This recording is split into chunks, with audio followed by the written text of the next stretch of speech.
welcome back. This is the Massive Passive Income Show. I'm Jason. And I'm Colter. And Jason thinks that he's going to ping me with some questions. So we'll see. We'll see what he's got. I've got a good one generated by AI. So, and that's not artificial insemination, just so everybody knows. I'm sorry, you know why.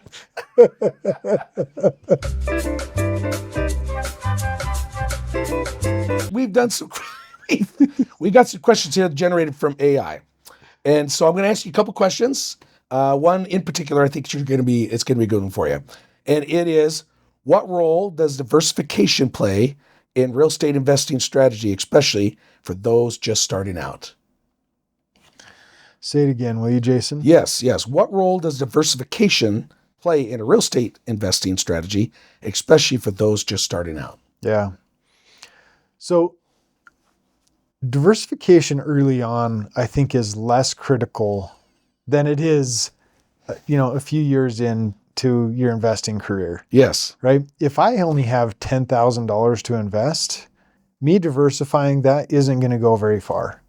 Right? So I have to understand well what I can do with $10,000 before I try and decide what I can do with 10 $1,000 bills.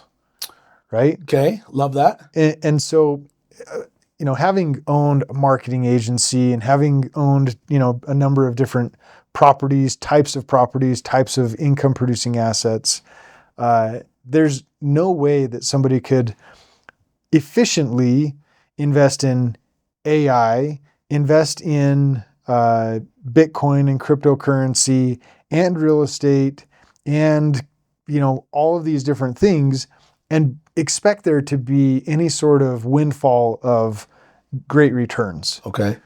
And so for me, it would be learn a strategy, understand how that strategy can maximize the amount of dollars that you have with that $10,000 and push that to its absolute limits until you have time to be able to go and learn the next strategy. But become an expert here and expand your expertise by just making that one strategy work. Yeah. And then compound on that by going and learning the next strategy.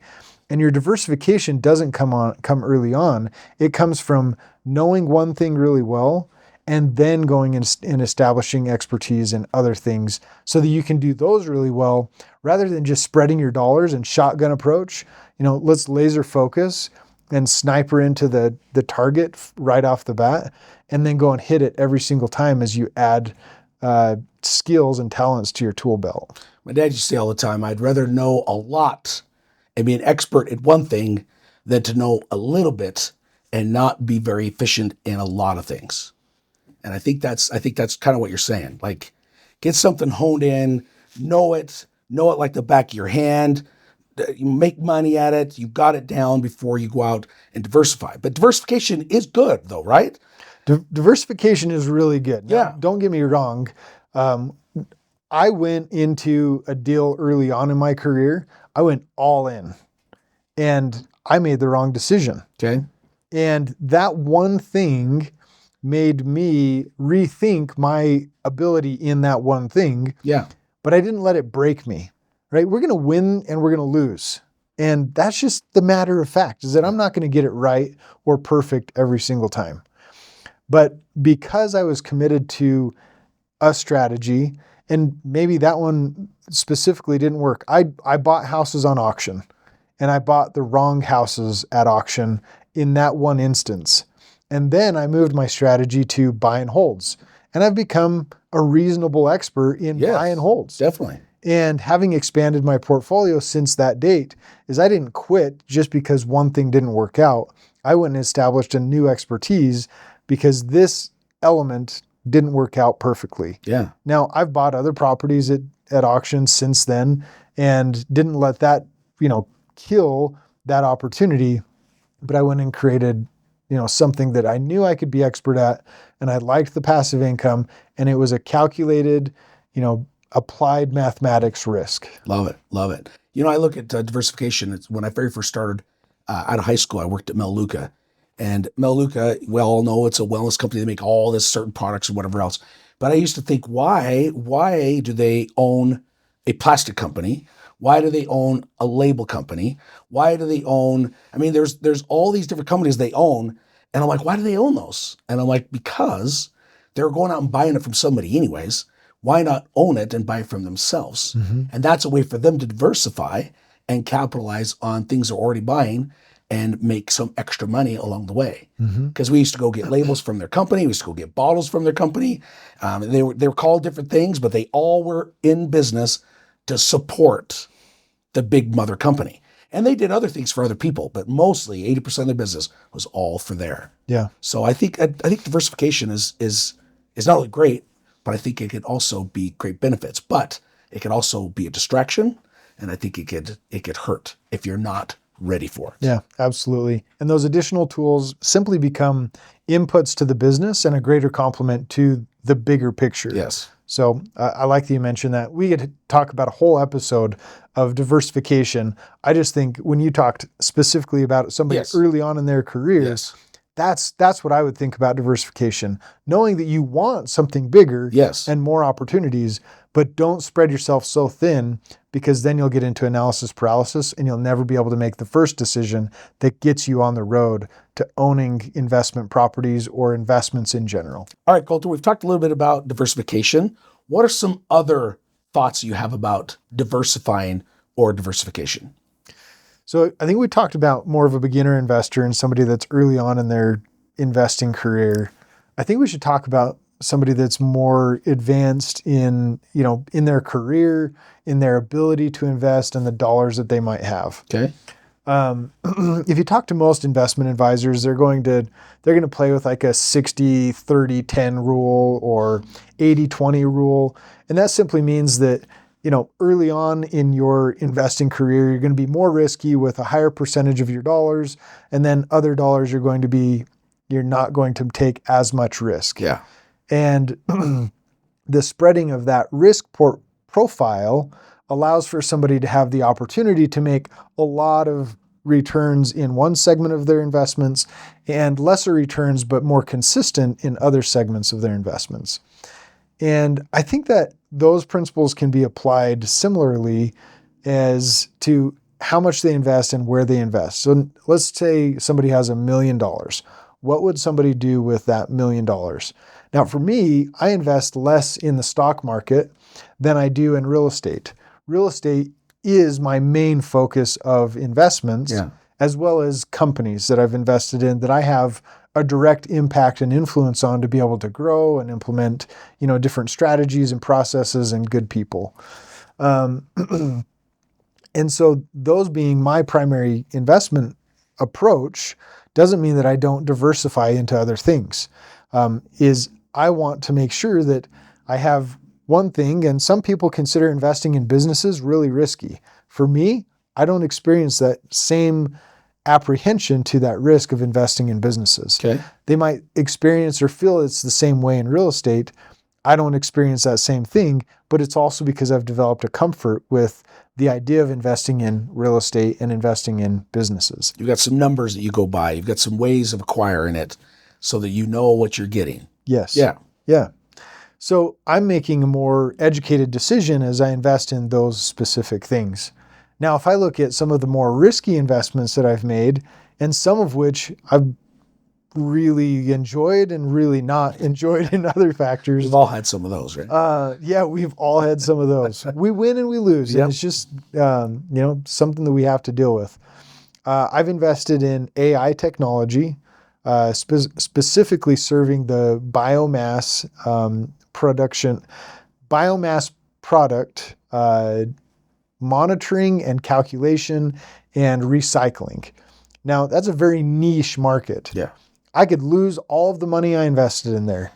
Now, when I talk to somebody else, this guy's a dentist and he invested in his well. He invested 4 times what I invested in it. He is in a different place in life and career, but also potentially in the amount of time that he's able to allocate to making investment decisions. Okay. And so the balance of those two is I made that decision. It was great. And I made this much investment while he made this much. And AI, I'm excited about it. And I want to invest more dollars into it.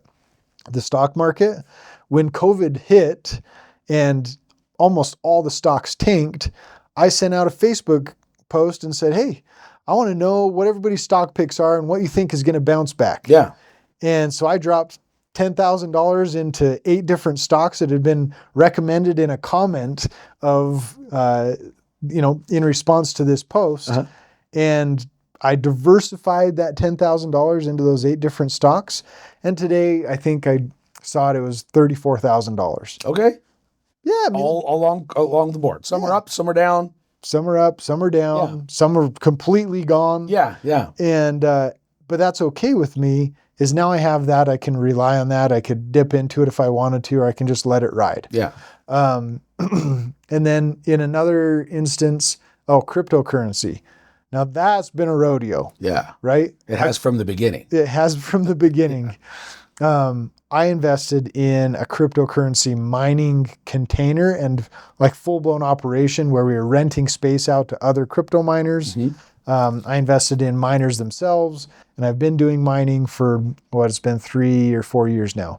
A little bit late to the market, but I wasn't comfortable or aware or educated as to what crypto could do, a decade ago. Yeah. Simply because I was potentially in a different part of my career. Definitely. I didn't get interested in it. It's not that I didn't know money about that you're it. willing to lose. Yeah, right? but I didn't have a whole bunch of money to drop into it and be like, oh yeah, I'm okay with it just disappearing. Yeah. But having invested, in a number of different segments in the crypto market, I've got a little bit more expertise.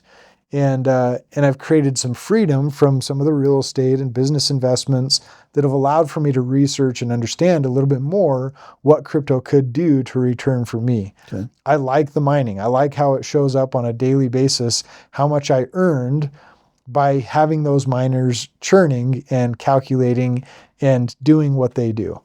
So there's, a little bit of diversification across those multiple facets and multiple opportunities. Yeah. I don't go all in anymore like I did early on in my career. Now, early on in my career, it was easy to go all in because I didn't have much to go all in with. I hear you. Yeah. But the opportunity of a lifetime comes around but once a week. We talk about that. We've said it on many times. Definitely. It's not about having enough opportunities. It's about selecting the right ones. Love that. Yeah, because even when I turned 50, start looking 50 years old, 10, 12, 15 years, where you want to be. I'm not nearly as risky as I was 10 years ago, 15 years ago. I'm diversifying into different things that I know is going to be there 10 years from now without too much risk, but yet still make me a comfortable income or give me a return. Yeah. And it's amazing because I thought, I won't do that. But about halfway through my 50th year of being 50, I'm like, you know what?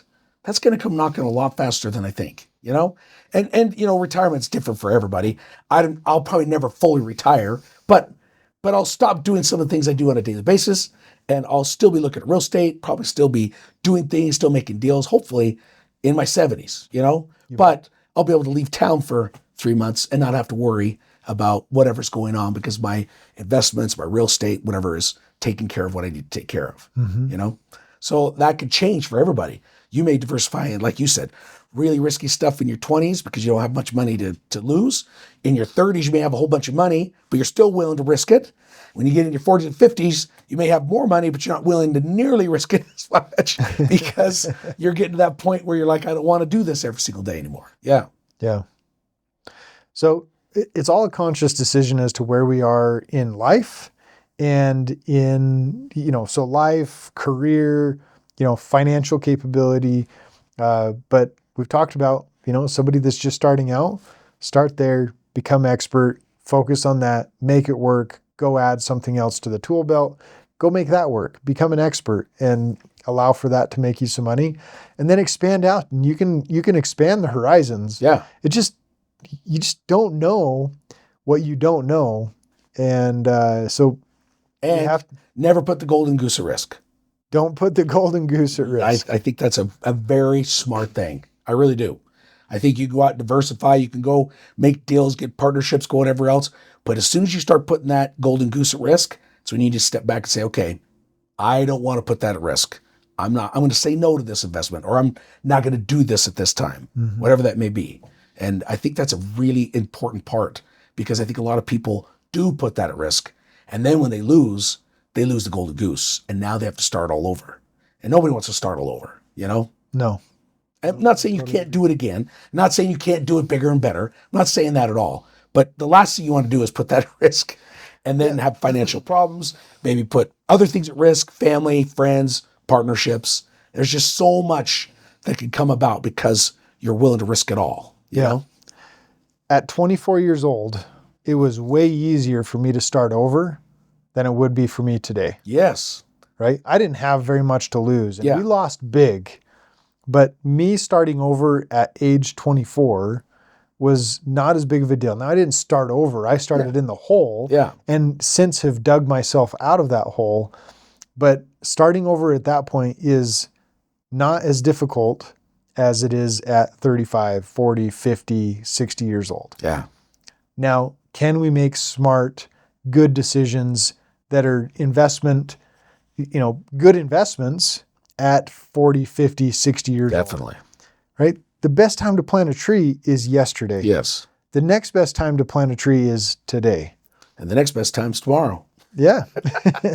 And so we have to make that decision as to when we're going to plant the tree. But if it's always tomorrow, then tomorrow never arrives, and today never gets to see the fruits of yesterday's benefits. Love that. Good insights, Colter. I appreciate your insights, appreciate your experience and sharing it with everybody. Yeah. So thanks for tuning in. Thanks, Jason.